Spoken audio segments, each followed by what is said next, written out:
Hi, this is Derek Dean with Studio MMA. I'm very happy to be here. I have a special interview for you. Two reasons I'm happy to be here. One, I'm with the current 2011 middleweight Pan Am's champ, so one of the best brown belts on earth right now, who just turned black.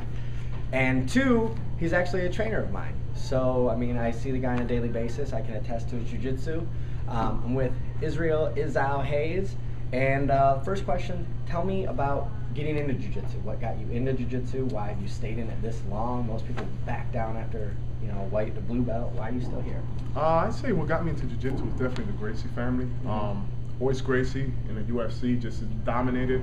A guy that weighs 175, basically taking on guys with 250, 300 pounds and submitting them like they were nothing. So that definitely gave me that excitement and that wanting to be in jiu-jitsu. And I never knew we had actually a Gracie jiu-jitsu in Chicago. Oh, so really? once I found out, it just, you know, I came here and ran into a senior, you know, who's no longer with us now, and obviously junior, Carlson Gracie Jr., and that's how it worked out. And from then on, you know, 6 years, 6.5 years later, you know, I'm blessed to have a black, you know, with the hard training and my teachers, and that's how it turned out.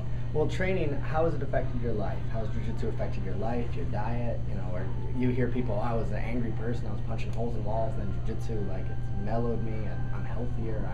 Do you fall in that category as well? I definitely fall in that category. I will say this, I definitely come from a troubled past. A lot of obstacles I had to overcome. You know, I had kids at an early age, 18 years old. I have a 16-year-old and a 13-year-old. Oh, wow. And, you know, life wasn't always stable with me, so jiu-jitsu definitely kept me grounded. It changed my whole life, my dieting, the way I eat, I mean, the way every day, you know, life events, the way you present yourself, you know, it's definitely, jiu-jitsu makes you humble. I mean, and if you think you're a hard ass and you want to get into jiu-jitsu, you think you're going to beat everyone up, this is not the sport for you. It's humbling. Yeah, it's definitely, humbling. definitely. Been in it 6.5 years. Can you tell me some of the highlights, maybe some lowlights, like all of it? Tournaments you've done? Sure, I'd say white and blue belts were definitely fun belts. You know, I as a white belt and as a blue belt, I did as many tournaments as I can. I mean, I still do it. But white and blue belt, you're definitely learning. It's a learning pattern. Once you get to purple, you know, Midwest, you stick with your white, blue, and purple. When you get brown and black, you got to go to LA, you know, the bigger tournaments, Brazil if you can. My highlights were basically as a blue belt. I mean, I did everything from jumping arm bars to jumping triangles, and I nailed them. I mean, like I said, most of the time I got second, third, sometimes first, but you know what? It was fun doing it. I learned a lot.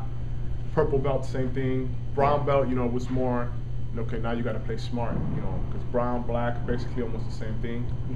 And just everything. I mean, even I got to say the highlight would have been 2000 World Tsunogi, brown belt. I won that one. It was really tough. Those guys are really tough. I mean, that's why I say Midwest, California, it's a different type of game. You know, Midwest you got more wrestlers and more, but it's just overall it's just a humbling experience. I mean, jiu-jitsu's been my life. So, speaking of that, I lived in California before this, so to me it was just down the street.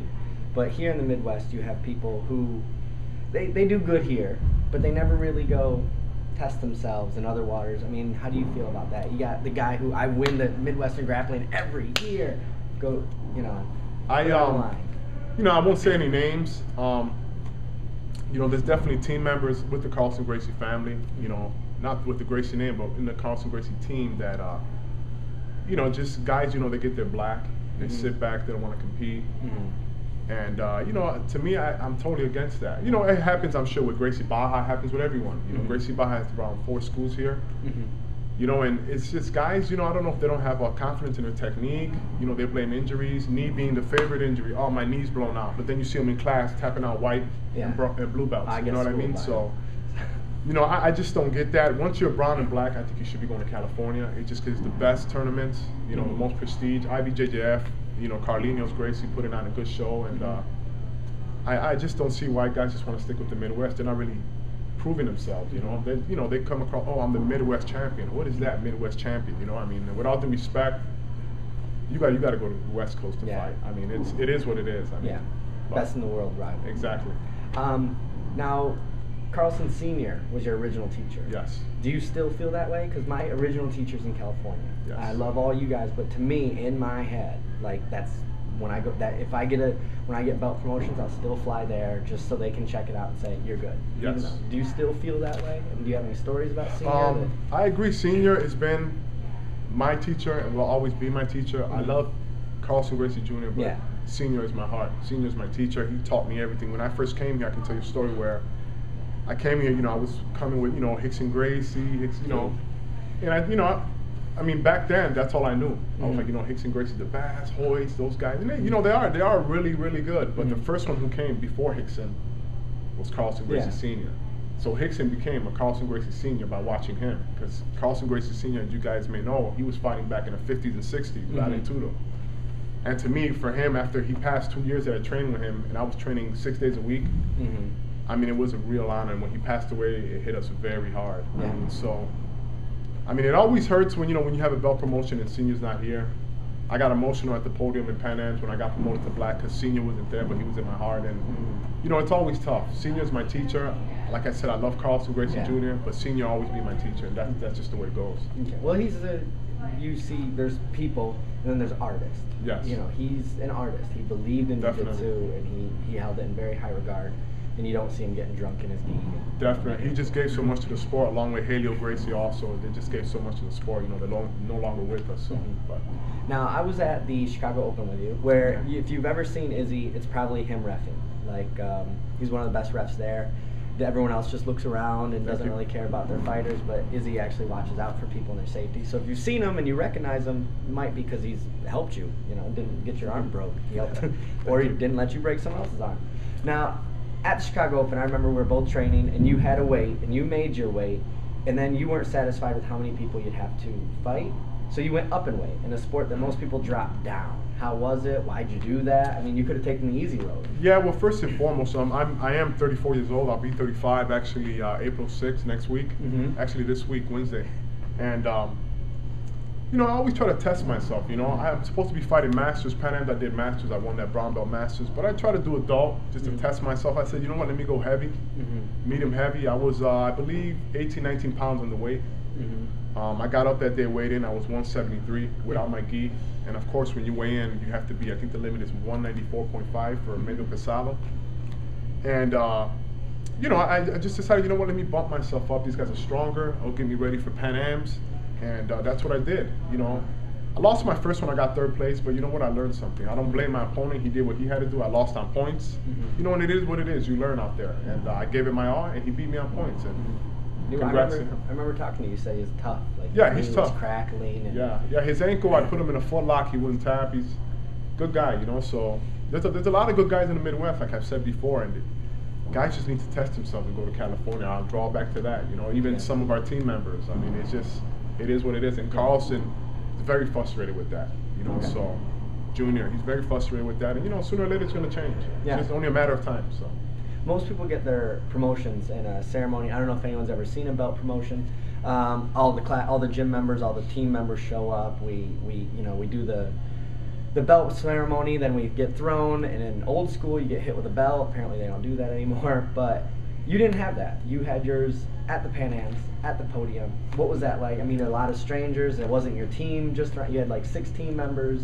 I mean, how'd that help? Actually, I gotta say it couldn't have been any better. I mean, I love the team, but to get it there in California when you put your heart and soul on the mat, I mean, it was definitely worth it. I mean, it's good when you're with your team, of course, but out there, I didn't expect it. I was so happy about the gold medal, and these guys who I fought, I mean, they were really, really good competitors. I mean, they gave it their all.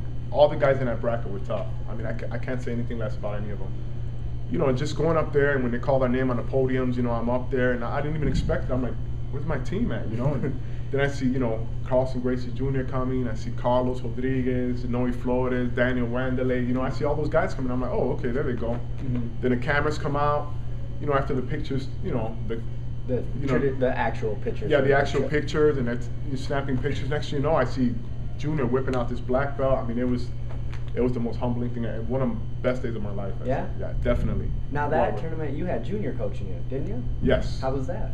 It was great. Carlson is a legend. Carlson Jr. He's a legend. I mean, some of the students, they always say, where's Carlson this, Carlson that. But you know what? Carlson's out there forming up the federation. He travels to Europe a lot, to California.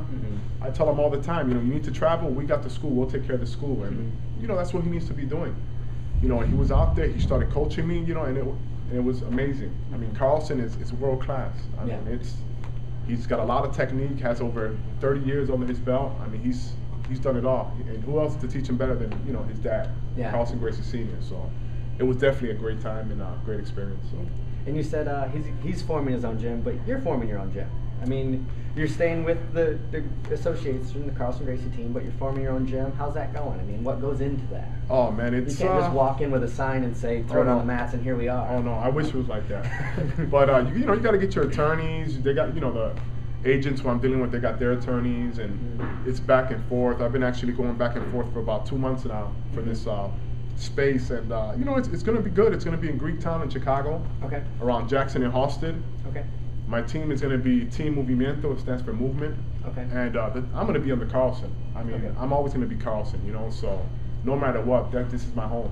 So I'm still going to come here, train with you guys, you know, and you guys are welcome to come to my school for open gym. And, you know, I mean, it's a process because I remember starting as a white belt.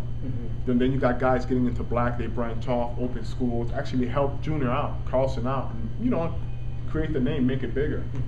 So, you know, like Chicago Open is coming here, they keep coming here, IBJJF, and we're going to hopefully take first. We keep taking second place, we're going to get that first place. Yeah, we take second, we're outnumbered by 7. Yeah, exactly. But, you know, it happens, and I'm very excited about my school. It's going to happen, and it's going to be a great experience, and it's going to, again, we're going to be affiliated with Carlson. So. Now, when you open your own school, you're going to be in the same boat like someone like Roger Gracie's in. I mean, he trains, no one's his level that he trains with. How are you going to stay sharp when you're training with people like me and new people, you know? You guys always help. You know, always guys take it hard on themselves when they're blue, white belts, purple belts. Oh, we can't compete with you guys. That's not true. You know, guys, as long as you're here putting your heart and soul on the mat, we get a training out of that too. You know, you guys probably can't do footlocks like we can, but we still get a good training. You know, as long as guys are there, you know, you call them to spar, and they go, oh, you know, my leg is hurt, my neck hurts, and they don't want to spar. That becomes a problem because you come here, everyone comes here to spar. I mean, you come for the technique, respect the class, you come, and at the end, that's the icing on the cake, you spar.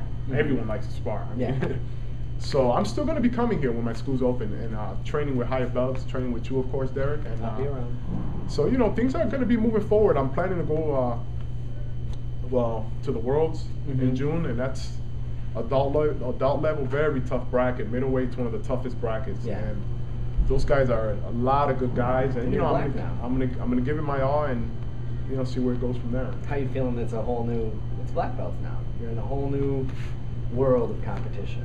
I'm actually, I look forward to it. Yeah. I like the competition level. I like with those guys, you know, they're not gonna, if I put it on there, they're gonna break it. You know, they're gonna try to snap it. So, you know, I like the competition. I like that I'm finally in that arena where I want to be, and it took me a lot of hard work, but you know, I'm there, and I'm grateful for it. I mean, it's, you know, a lot of hard training, of course, my teachers, my instructors, and that's how it worked out. So, are you your gym, is it gonna be solely jiu-jitsu, or are you gonna expand into, you know, I'm trained at CrossFit / Krav Maga and Muay Thai / Jiu-Jitsu. Are you gonna incorporate things, or is that to come later on down the road? I'm gonna have Muay Thai. I'm gonna have maybe an MMA, definitely MMA. But it's the foundation's gonna be jiu-jitsu. Yeah. You know, I'm gonna have talking to 2 Pilates instructors right now, and yoga, the whole nine. So, you know, jiu-jitsu, you incorporate yoga with jiu-jitsu, so it all just come into play and work out together. So. Okay, I guess that's all I got. So everyone, this is Izzy. I mean, I call him Izzy. You can start calling him Izzy, I suppose. He's gonna have a gym. It's over on Jackson Exit in Greektown. If you see this and you're in the area, check it out, please. And thanks, man. Oosh, thank you. This is Derek Dean with Studio MMA. I already interviewed Izzy here, but I have one more question for him that I'm gonna start asking people. It's kind of a touchy subject question, so he's going to be honest about it.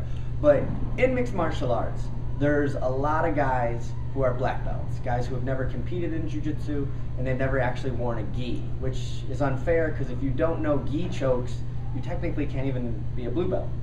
I'm guessing. I don't know. Maybe you can. But in mixed martial arts, there's a lot of black belts, but they would get rolled by traditional black belt in jiu-jitsu. I'm going to ask Izzy his feelings on this. How do you feel about everyone having a black belt in mixed martial arts, but never putting on a gi, and no way can they compare to a regular first-class grappler in jiu-jitsu? Well, I mean, it's definitely a touchy subject. I feel that it basically comes down to the teacher. I mean, you got some tough MMA guys out there. Yeah. But do they deserve a black belt? you know, that's not for me to decide. You know, these guys, some of these guys train 5-6 hours on the mat. Some of these guys train 4 hours a day, 6 days a week, rest Sundays. I mean, it's really up to the teacher when he sees the blood, sweat, and tears that these guys doing and putting on the mat, training and winning these matches, and he's been undefeated for 2-3 years in UFC or WEC. You know, I mean, it's WEC is no longer around, but I mean, you guys get my point where some of these guys, you know, they deserve to get promoted, but if it comes to the Brazilian Jiu-Jitsu scene and they only do no gi, they will not last on the mat. I mean, it's a known fact.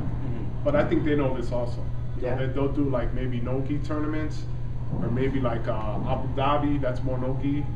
Now they do gi, the trials and everything. But my take on that is basically, you know, it's basically up to the teacher. You know, with all due respect to everyone who teaches MMA out there, you know, Drysdale, Fredson Pachon, you know, you got Miguel Torres, you know, a lot of tough guys. You know, it basically comes down to the structure of the school. Yeah. And you know, how long has this guy been training? How hard is he training? You know, it comes down to the teacher. So that's what I have to say about that. And well, Brazilian Jiu-Jitsu's been around for 80 years, but it's been in America since like 1993. Do you think in the year 2011 we should actually, as Jake Shields has, he has American Jiu-Jitsu tattooed on his arm. He says, I've never trained in a gi. Do you think it's almost time we start segueing, or should it stay Brazilian Jiu-Jitsu? Because Eddie Bravo doesn't ever teach with a gi. It's called the Brazilian Jiu-Jitsu. That's almost unfair. It's you're creating your own style. Yeah, I mean, Eddie Bravo, I respect all those guys, Jake Shields. Those guys are really good. The thing with that is you have the first, which is Japanese Jiu-Jitsu. You know, then you got your Brazilian Jiu-Jitsu, and of course American. Everything stems from Japanese Jiu-Jitsu. Yeah. You know, and what it boils down to is, should it be structured that way where 2011 they break it up to where, look, it's going to be twice as hard for you to get promoted or get a belt? Like I said, it's strictly up to the teacher. I don't want to cause any conflicts. You know, I respect everyone. And, you know, it comes down to the teacher. You know, everyone has a different foundation in their school, how they run it, you know, what are their goals for MMA, what are their goals for Brazilian Jiu-Jitsu. You know, it's not for me to decide. I mean, you ask anyone out there, they'll probably be giving you probably the same answer I'm giving you, you know, because it's a line that you don't want to cross, you know, and those guys are getting promoted, they're doing MMA, but yet the guys who are promoting them are Brazilian Jiu-Jitsu world champions. Yeah. Or guys who definitely have earned their right, you know, so it ain't like they're getting promoted by no one, by nobody, you know, everyone knows these guys, they're world class, so that's where I stand on that, you know, so. All right, thank you. Now we know that.